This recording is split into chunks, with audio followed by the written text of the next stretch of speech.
L'unité de lutte contre la corruption, ULCC, frappe fort avec une série de révélations lors d'une conférence de presse ce 3 septembre 2024. Le directeur général de l'institution, M. Hans Joseph, a publiquement lancé un appel à l'action publique contre 13 anciens diplomates haïtiens pour défaut de déclaration de patrimoine.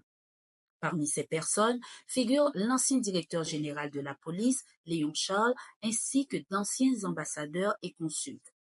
En plus de risquer des poursuites pénales selon la loi du 12 février 2008, ces anciens diplomates pourraient voir leurs droits civils et politiques suspendus et faire face à une possible détention. Toujours dans son rapport, l'ULCC a mis à jour un vaste scandale au sein du Service national de gestion des résidus solides, le SNGRS. Le directeur général de l'institution et son adjoint sont accusés d'avoir détourné des quantités importantes de carburant. L'ULCC recommande leur licenciement immédiat afin de ne pas entraver le cours de la justice.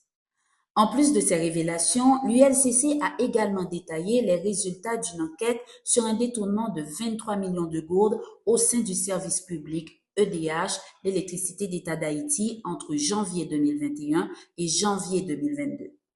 Après avoir reçu une plainte, l'institution a mandaté une commission d'enquête qui a procédé à des auditions et à l'examen de documents financiers pour faire la lumière sur cette affaire. L'enquête pointe du doigt 5 individus, dont des caissiers présumés impliqués dans des détournements de fonds publics et qui risquent des sanctions pénales. Enfin, l'ex-ministre de la Planification et de la Coopération externe, Me Aviol Fleuran, est sous le coup d'accusations d'enrichissement illicite durant son mandat de 2016 à 2018. Suite à une pétition signée par 5000 personnes, l'ULCC a découvert que Maître Fleuran ne pouvait justifier la provenance de 75 000 $ utilisés pour l'achat de terrain, ainsi que 75 millions de gourdes réparties sur 16 comptes bancaires détenus avec sa conjointe.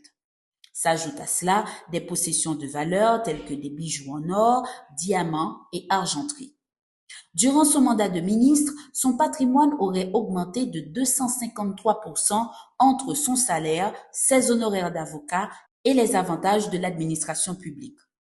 La commission d'enquête recommande des poursuites à l'encontre de l'ancien ministre pour fausse déclaration de patrimoine et enrichissement illicite. Ces révélations montrent l'étendue de la corruption qui mine les institutions haïtiennes. Des voix de la société civile s'élèvent déjà et appellent à des mesures judiciaires rigoureuses pour restaurer la transparence et l'intégrité au sein de la gestion publique. Une affaire à suivre de très près.